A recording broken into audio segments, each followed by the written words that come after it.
So the new 33-story luxury condominium going up in New York City on 62nd Street and the Hudson River serves as a perfect metaphor for the hidden nuances felt in the ever-widening income gap in America today. This condo includes affordable housing units for people making $50,000 or less, as well as units, some of which will sell for $25 million. Now, at first glance, this project can lift the spirit, a new harmony where diverse economic backgrounds live under the same roof. But the mingling of the classes remains a far-flung reality. You see, there will be two entrances to the building. The what is called the poor door will have lower income people entering from 62nd Street, while the more opulent occupants enter from the wide and magnificent plaza facing the Hudson River. This all sounds like it could have been taken from one of Jesus' parables. You know, you can just imagine it. There was a house with two doors. One door for the poor and meek would eventually lead them to the kingdom of heaven, while the door for the rich, well, you know where they're going to wind up. But Jesus kind of made a reference to the same thing already when he said it was easier for a camel to fit through the eye of a needle than for a rich man to enter the kingdom of God. So income inequality has preoccupied us for a pretty long time. The chasm between rich and poor has never been wider historically, nor found anywhere else in the world as we experience it in America today. But actually, I need to be a little more precise and accurate, and that is the United States has the greatest level of inequality among advanced nations. Countries with comparable levels to the U.S. in the distribution of family income include Cameroon, Madagascar, Rwanda, Uganda, and Ecuador.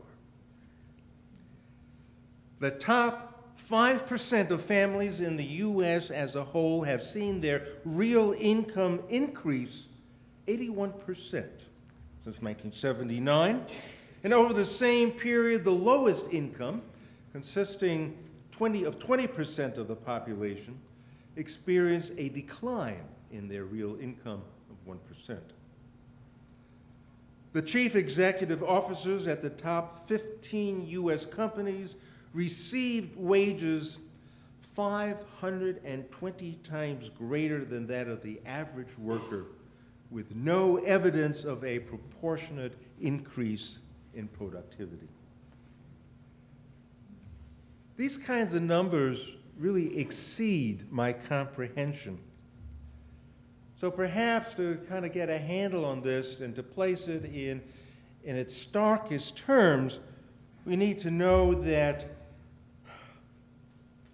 despite we have this staggering amount of wealth for a few, and at the same time, 25% of all our children in this country under the age of 5 live in poverty.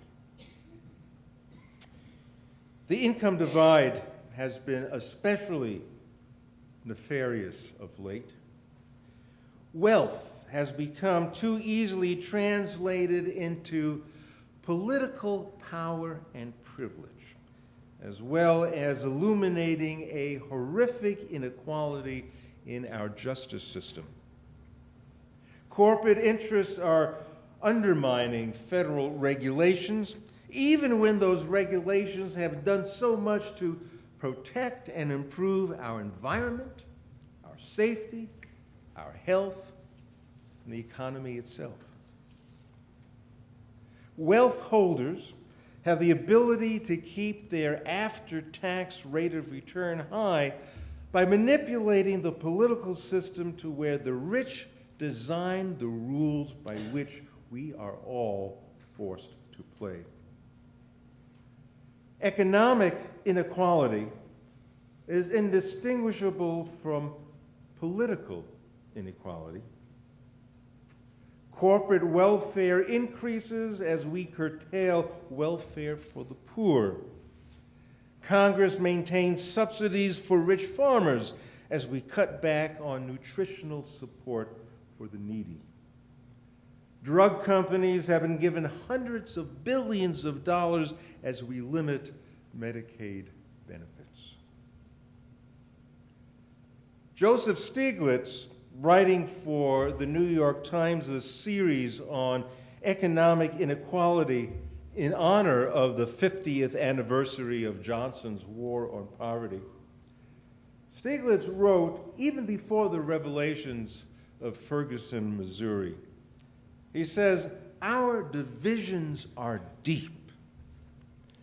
Economic and geographic segregation have immunized those at the top from the problems of those below. Like the kings of yore, they have come to perceive their privileged positions essentially as a natural right. Our economy, our democracy, and our society have paid for these gross inequalities. The true test of an economy is not how much wealth its princes can accumulate in tax havens, but how well off the typical citizen is, even more so in America, where our self-image is rooted in our claim to being a great middle-class society." Kings of yore, he said, natural rights. Yeah, I couldn't help but think back to the kings of yore, especially King Louis XVI during the French Revolution. What an interesting time that was, which I can't help but think foreshadows our own. The combination of too many privileges enjoyed by the aristocracy while poverty runs rampant does not bode well for any society, be it 18th century France or contemporary America. Although it has become virtually un-American to whisper the words class warfare, and the idea of redistributing wealth stands completely anathema to America's ideals, one need not be a prize student of history to read the writing on the wall for our country's future. Now, you may remember King Louis XVI took the throne in 1774 with a political philosophy akin to any liberal Democrat here in our country today. He considered himself aligned with Enlightenment ideals, calling for reforms to abolish serfdom and increase tolerance towards non-Catholics, and a whole bunch of reforms. However, the French nobility and aristocracy at that time had an attitude towards reform that would make our Tea Party stand up and applaud. Much like what we're experiencing in Obama's presidency, Louis XVI couldn't get one single reform passed. In fact, wealth only increased among the prosperous elite despite facing hard financial times due to France's investment in helping Americans fight our own Revolutionary War. So with no reforms forthcoming, nor relief from all the economic setbacks, the king faced great discontent and upheaval among the French middle and lower classes. However, those who were losing ground fast financially were able to organize far better than our Occupy movement. 1789, they stormed the Bastille. It marked the beginning of the French Revolution. And King Louis XVI was arrested in 1792 after the monarchy was abolished. A tribunal was set up and found him guilty of high treason, and he was beheaded by the guillotine January 1793. Don't you think we should kind of revive that memory today?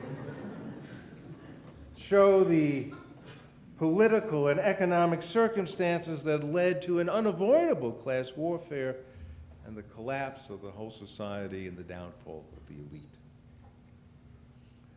Is anyone concerned that the war on poverty, which gave us Medicare and Medicaid, free school luncheons, Head Start, 50 years ago we got that, and just before that came through, Kennedy, in fact, was responsible for providing food stamps for the poor.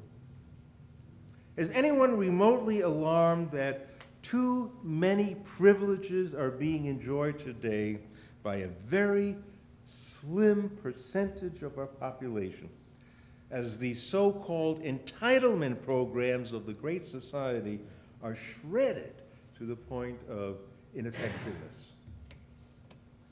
Widespread poverty, not just in our inner cities, but in great rural stretches all along Appalachia, the Mississippi Delta, Indian reservations, Hispanic communities in the Rio Grande Valley of Texas, widespread poverty due to rising inequality, unequal economic growth, insufficient access to education and jobs, too many low-paying jobs.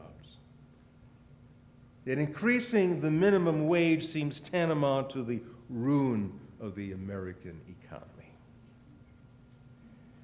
These are the latest figures I have for median incomes, right? Median incomes. The median income for a white family is $113,000 and change. The median income for an Hispanic family, $6,000 and change. And the median income for an African American family, $5,000 and change. So, why bring this up in church? Why not save it for a Labor Day rally at the AFL-CIO? Wouldn't that be a better place for it? I think to begin with, we need to understand that we as Americans have deliberately chosen to form an unequal society. That's worth intense reflection. We are not helpless pawns in an economic system whereby its economic theorems automatically carve out these enormous divisions between the haves and have-nots as though it were inevitable. Quite the contrary. Through politics, we manipulate policies which allow such gross economic inequalities to arise in the first place. And it runs like a well-oiled machine with the support of the U.S. Supreme Court. The American political system is overrun by money. And the Supreme Court upholds this reality. Economic inequality points to political inequality. And political inequality gives rise to increasing economic inequality. And we are responsible for this development in an unjust society.